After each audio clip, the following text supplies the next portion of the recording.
ضمنی الیکشن ہوئے ہیں ابھی اور آپ کی پارٹی عوام پاکستان اس میں نظر نہیں آئی، کیا وجہ ہے؟ کیا جنرل الیکشن کی تیاریاں ہو رہی ہیں یا پاور پولیٹکس کی طرف جا رہے ہیں؟ نہیں، پاور پالیٹکس کیا ہوتی ہے؟ یہ اس الیکشن میں کوئی بھی پارٹی نظر نہیں آئی، اچھا، کیونکہ لوگوں کا اعتماد ہی اٹھ گیا الیکشن سے۔ میں نے بات بہت پہلے کہی تھی کہ اب لوگ اس الیکشن کمیشن پہ، الیکشن کے اس نظام پہ ان کا کوئی اعتماد نہیں رہا۔ آپ نے دیکھا ہے کہ ووٹنگ محض 10% سے بھی کم ہوئی ہے، ایسے ہی ہے، اور نہ جو جیتے ہیں ان کو وہ خوشی ہے، نہ جو ہارے ہیں ان کو وہ ملال ہے۔ تو یہ عجیب سا الیکشن، ہم نے پورے نظام کو اتنا خراب کر دیا ہے اور عوام کا اعتماد اتنا اٹھ گیا ہے کہ جب تک آپ اس کو بحال نہیں کریں گے جمہوریت بہت مشکل ہے ملک کے اندر۔ اچھا سر، یہ پاکستان کے اندر ایک بار پھر جو ہے دہشت گردی واپس آ چکی ہے۔ افغانستان کے ساتھ ہمارے جو مذاکرات تھے وہ ہوئے، لیکن پھر بھی ہم نے بارڈر بھی بند کیا ہوا ہے، لیکن یہ رکنے کا نام نہیں لے رہے۔ کیا آپ کو لگتا ہے کیا ریزن ہو سکتی ہے کہ افغانستان کی جو پالیسیاں ہیں، جو انڈیا کے ساتھ اس وقت انہوں نے گٹھ جوڑ کر لیا، کیا یہ ہے کہ پاکستان کو کمزور کرنے کی کوشش ہے؟ دیکھیں، آپ کو دشمن ہمیشہ آپ پہ وار کرے گا، دشمن سے بہتری کی توقع مت رکھیں۔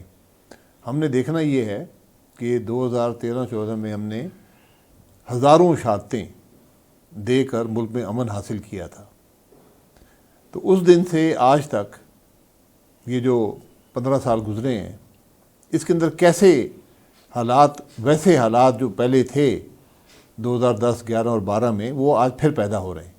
تو آپ نے یہ دیکھنا ہے کہ کون سی ایسی غلطیاں ہم سے ہوئی ہیں یا ہماری پالیسی میں خامیاں رہی ہیں جس سے یہ حالات پیدا ہوئے ہیں، اور ان کو درست کرنے کی ضرورت ہے۔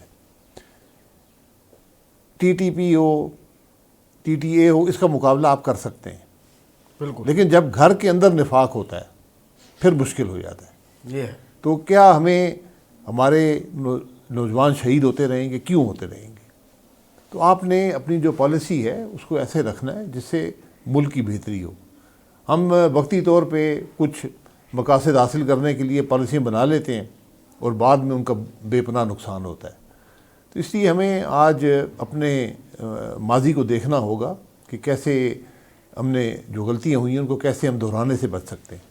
سر، پاکستان کے اندر ایک فیشن ہے، کوئی بھی اگر سیاسی جماعت سیکورٹی ادارے کو، پاک فوج کے اوپر الزامات لگاتی ہے اور وہاں تنقید کا نشانہ بناتی ہے، جلدی مشہور ہو جاتی ہے، سلیپر سیلز ایکٹیو ہو جاتے ہیں، اور ویسی طاقتیں بھی جو اس ملک کو سٹیبل ہونا نہیں چاہتی کہ وہ دیکھیں، وہ بھی ایکٹیو ہو جاتی ہے اور مقبولیت میں بھی اضافہ ہو جاتا ہے۔ آپ کو نہیں لگتا یہ شارٹ کٹ ہے مقبولیت کا کسی بھی جماعت کے لیے؟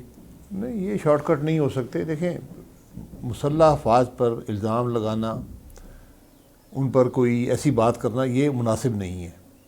اتنی ذمہ داری مسلح افواج کی بھی ہے کہ وہ آئین کے دائرے کے اندر رہ کر اپنا کام کریں، یہ آج سب کی ذمہ داری ہے۔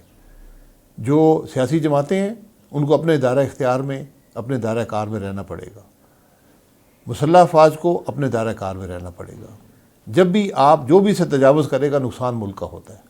ہمیں شاید یہ نظر آتا ہے کہ وقتی طور پہ ہمیں سیاسی جماعت کو کوئی فائدہ مل جائے گا، یا مسلح افواج سمجھتے ہیں کہ ہم زیادہ طاقتور ہو جائیں گے۔ اس طرح ہوتا نہیں ہے۔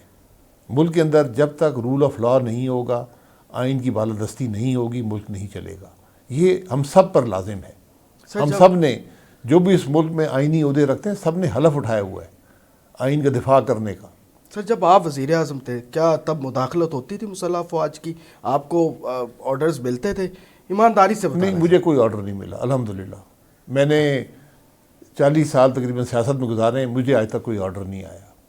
آرڈر اس کو آتا ہے جو کمزور ہوتا ہے۔ جب آپ کے پاس مینڈیٹ نہیں ہوگا، جب آپ الیکشن میں جیتے نہیں ہوں گے، تو پھر آرڈر ضرور آئیں گے۔ جو آپ کو بناتا ہے وہی آرڈر دیتا ہے۔ اس لیے میں نے یہ کہا کہ ہم سب کو اپنے آئینی دائرہ، اور میں نے جو 10 مہینے میں وزیر اعظم رہا، اس سے پہلے میں تقریباً 4 سال وزیر رہا، مجھے نہ کوئی آرڈر آیا نہ کوئی ضرورت تھی۔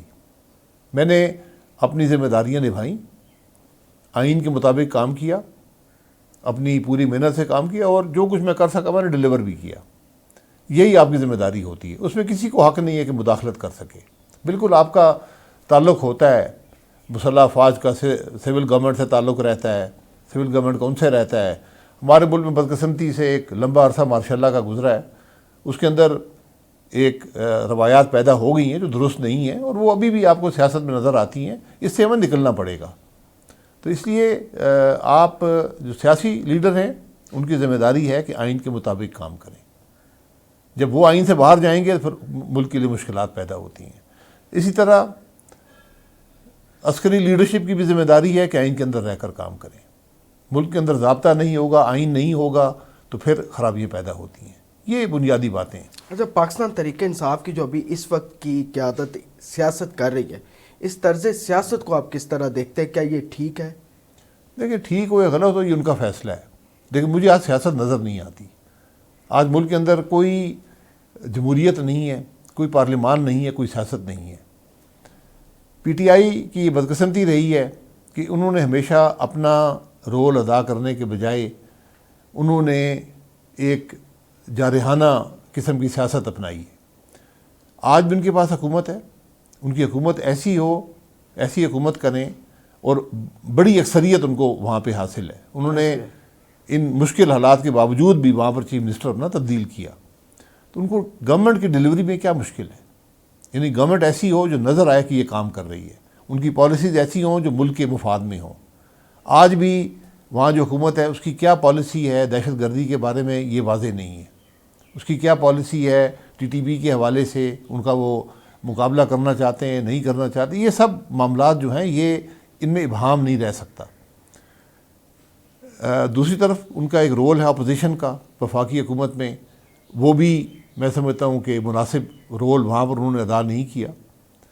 اس میں کوئی شبہ نہیں ہے کہ جس طرح پی ٹی آئی کے خلاف جو خاص طور پہ مئی 9 کے بعد جو کارروائیاں ہوئی ہیں اس سے وہ جماعت بڑی حد تک اس کی لیڈرشپ دب گئی ہے. ایک خوف کا ماحول ہے. یہ نہیں ہونا چاہیے ملک کے اندر. اگر کسی نے مئی 9 میں عسکری اداروں پر حملہ کیا ہے ان کے خلاف کارروائی ہونی چاہیے. لیکن آج یہ چوتھا سال چل رہا ہے، اس میں کوئی واضح بات نہیں ہے کہ کس نے کیا کیا اور کس نے نہیں کیا. ٹیررسٹ کورٹ میں بھی معاملہ چل رہا ہے، ملٹری کورٹس میں بھی چل رہا ہے. تو وہ ایک قسم کا وہ معاملات استعمال ہوتے ہیں ایک سیاسی جماعت کو دبانے کے لیے. پی ٹی آئی کی جو حکومتیں نہیں ہیں انہوں نے کوئی زیادہ امید پاکستان کے عوام کو نہیں دی. آپ پنجاب کی حکومت دیکھ لیں، ان کی وفاق کی حکومت دیکھ لیں، کے پی کی 3 حکومتیں دیکھ لیں، بہت کمزور حکومتیں رہی ہیں. شاید ان کی خوش قسمتی یہ ہے کہ ان کے بعد جو حکومتیں آئی ہیں جو ایک پی ڈی ایم کی حکومت کہا جاتا تھا، اس کے بعد جو ابھی ایک کولیشن گورنمنٹ ہے، ان کی کارکردگی ان سے بھی بدتر رہی ہے. انہوں نے بجائے حالات کو درست کرنے کے پاکستان کی عوام کی تکالیف میں اضافہ ہی کیا ہے. تو یہ ایک فائدہ مل گیا پی ٹی آئی کو کہ جو کچھ اس حکومت کی ناکامیاں ہیں وہ ان کے کھاتے میں جاتی ہیں. لیکن کسی کی ناکامی ملک کی بہتری کے لیے کوئی کردار ادا نہیں کر سکتی. صحیح کہہ رہے ہیں. اس لیے آپ کو اپنے حالات کو درست کر کے آج ہم سب کو ملک کی بات کرنی پڑے گی. اچھا بس صاحب، آپ کا گھر ڈی چوک کے قریب ہی ہے، تقریباً اتنا زیادہ فاصلہ نہیں ہے. آج 26 نومبر ہے. ایک پاکستان تحریک انصاف ایک الزام لگاتی ہے اور ٹرینڈ بھی ہے سوشل میڈیا پہ کہ جی گولی کیوں چلائی. آپ کو لگتا ہے اس دن 300 لوگوں کی جانیں گئیں یا صرف ایک سازش ہے، جھوٹ ہے؟ دیکھیں، مجھے نہیں پتا کتنے لوگوں کی جانیں گئیں، لیکن گولیاں اس دن چلی ہیں. گولیاں چلی یہاں تک آواز آتی رہی ہے، پورا دن آواز آتی رہی ہے، کبھی اکا دکا، کبھی اس سے زیادہ. کس نے چلائی ہیں، کیوں چلائی ہیں؟ کیونکہ آپ کسی حکومت کو یہ حق حاصل نہیں ہے کہ وہ عوام اگر اشتعال میں نہ ہوں، وہ حملہ آور نہ ہو رہے ہوں، آپ ان پر گولی چلا سکیں. یہاں پر بہت سی شہادتیں ہیں کہ اشتعال کے بغیر گولی چلی ہے. میرے پاس کوئی ثبوت نہیں ہے. لیکن یہ 26 نومبر جو تھا یہ ایک ملک کے لیے اچھا دن نہیں تھا. اس نے ملک کے اندر مزید نفاق کو بڑھایا ہے. اس کے اندر کیا کردار جس کا بھی تھا یہ اللہ بہتر جانتا ہے. ہمارے ملک میں یہ معاملات اکثر ہم کمیشن بناتے ہیں. کمیشن کا ایک ہی مقصد ہوتا ہے کہ حقیقت کو دبا دیا جائے. تو یہ کمیشن بنانے کی ضرورت نہیں ہے. لیکن اس دن جو کچھ ہوا اس میں سب کے لیے سبق ہے، سیاستدانوں کے لیے بھی، عسکری قیادت کے لیے بھی، ملک کے عدل کے نظام کے لیے بھی. تو اس پر ہمیں سب کو بڑے کھلے دل سے غور کرنا پڑے گا. یہ ممکن نہیں ہے کہ ایک حکومت جو ہے وہ اپنے شہریوں کو شہید کرے. یہ اس کی نہ اجازت ہے کسی بھی یعنی کہ آپ ترقی کہہ یافتہ۔ چکے ہیں کہ شہید کیا ہے تو حکومت نے کیا ہے، اس کے ثبوت بھائی ہیں؟ میرے پاس کوئی ثبوت نہیں ہے کہ کس نے مارا ہے، لیکن اگر کسی اور نے مارا ہے تو پھر حکومت کی ذمہ داری تھی کہ اس کے خلاف کارروائی کرے۔ اگر وہاں پر کوئی اور لوگ تھے جو فائرنگ کر رہے تھے، فائرنگ ہوئی ہے۔